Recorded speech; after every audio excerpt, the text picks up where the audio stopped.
Assalamualaikum warahmatullahi wabarakatuh. Alhamdulillahilladzi qala fi kitabihil karim wa huwa asdaqul qailin. A'udzu billahi minasy syaithanir rajim. Bismillahirrahmanirrahim. Wa ilahukum ilahu wahid. Wa qala aidan qul huwallahu ahad. Shadaqallahul azim. Wa ma'nahuma wallahu a'lam bil murad. Allahumma aftah lana ya Allah ya Allah ya Allah bi futuhil arifin. Irhamna bi rahmatika ya arhamar rahimin. Allahumma hina bi ulumil ulama wa amizna ala sunnatihi wal jamaah. Alhamdulillah wa syukrillah, puja dan syukur kita panjatkan kehadirat Allah Subhanahu wa taala. Salawat dan salam semoga dilimpah curahkan kepada baginda Nabi besar Muhammad sallallahu alaihi wasallam. Sahabat channel Rahmatul Ummah yang saya cintai dan Allah muliakan, sebelum mengawali aktivitas keseharian, marilah kita awali dengan menyimak tausiah yang mengajarkan ilmu tauhid tentang makrifat kepada Allah Subhanahu wa taala. Siapa tak kenal pasti tak sayang, maka disinilah kita tidak mungkin mencintai Allah kalau tidak mengenal Allah. Maka tausiah kali ini akan membahas tentang sifat yang wajib di Allah yang 20. Nomor ke-6 adalah sifat wahdaniyat. Wahdaniyat diambil dari kata wahid atau ahad, artinya satu. Ketika ada wahada yuwahidu tauhidan, berarti ilmu tauhid ini mengajarkan tentang keesaan Allah Subhanahu wa taala. Dalil nakli, Allah mempunyai sifat wahid, mempunyai sifat esa atau tunggal atau satu. Allah Subhanahu wa taala berfirman, ilahukum ilahu wahid. Tuhanmu adalah Tuhan yang Maha Esa. Tuhan itu tidak ada dua, tidak ada tiga, apalagi banyak. Seperti dalam ayat lain, Allah Subhanahu wa taala berfirman dalam surat Al-Ikhlas. Al-Ikhlas ini berarti surat apabila kita hafal dan mengerti isinya, maka kita akan ikhlas atau kholas, diselamatkan daripada kekufuran. Karena apa? Surat Al-Ikhlas ini mengajarkan tentang ketauhidan.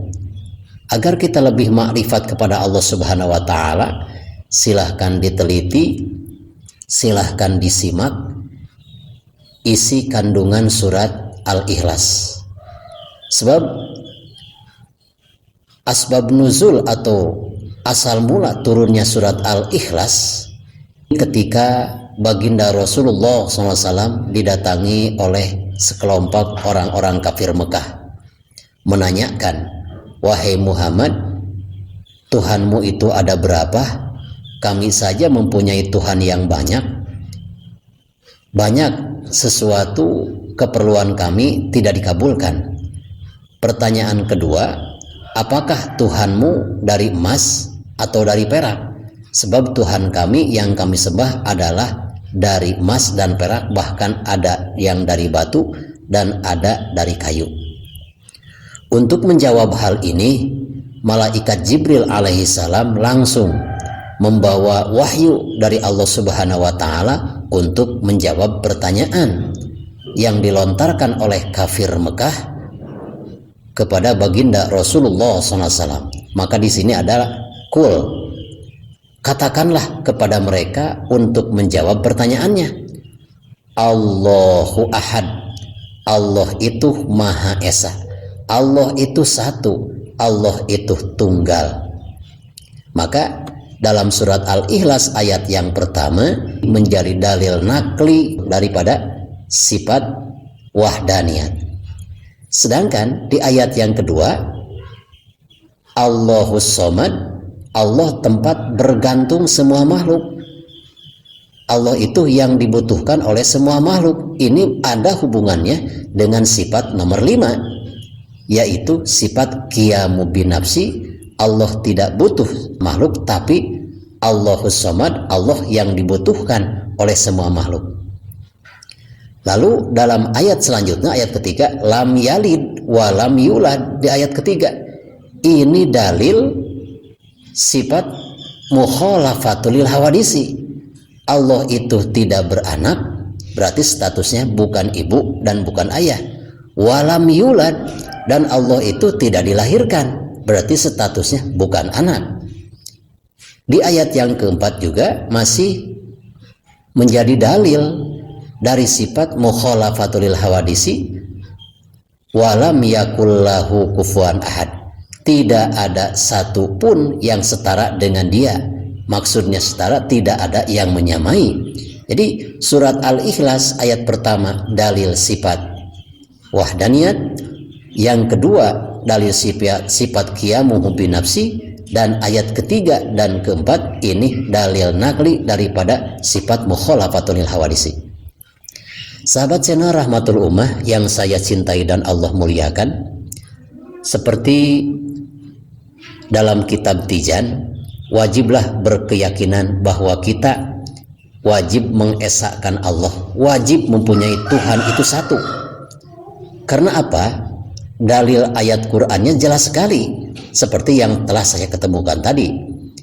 Maka dalil daripada akliyah, dalil akal para ulama dalam kitab Tijan, wa yajibu fi haqqi ta'ala al-wahdaniyatu bidzat wa fis sifat wa fil af'al. Wajib bagi Allah Subhanahu wa taala mempunyai sifat wahdaniyat, mempunyai sifat satu zatnya, wa fis sifat satu sifatnya, wa fil af'ali dan satu af'alnya. Maka perlu kita memerlukan penjelasan yang begitu detail. Apa yang dimaksud dengan satu zat, satu sifat, dan satu af'al? Maka ketika berbicara tentang dalam Al-Quran, ada bahasa inna nahnu nazzalna dzikra wa inna lahu lahafidhun. Ketika Allah Subhanahu wa taala dalam tafsiran ada bahasa kami, bukan saya. Biasanya kalau tata bahasa Indonesia, kami itu mewakili yang lain. Ternyata dalam bahasa tauhid, Allah mengatakan kami itu bukan mewakili yang lain, tapi berdasarkan tiga faktor. Satu, berdasarkan zat. Dua, berdasarkan sifat. Tiga, berdasarkan af'alnya Allah, sehingga bahasanya kami, walaupun untuk sendiri, karena berhubungan dengan zat, sifat, dan af'al. Wa ma'nal wahdaniyati fi dzat innaha laisat muraqabatan min ajza'in muta'addidatin. Perlu kita ketahui bahwa zat Allah itu satu dalam arti zat Allah Subhanahu wa taala. Allah itu bukan tersusun dari berbagai juz, dari atas kepala sampai kaki. Allah Subhanahu wa taala satu dalam zat. Satu dalam zat ini bukan satu matematika. Karena satu daripada matematika adalah setengah kali dua. Kalau zat Allah Subhanahu wa taala bukan tersusun seperti satunya manusia, dari kepala atas sampai ujung kaki.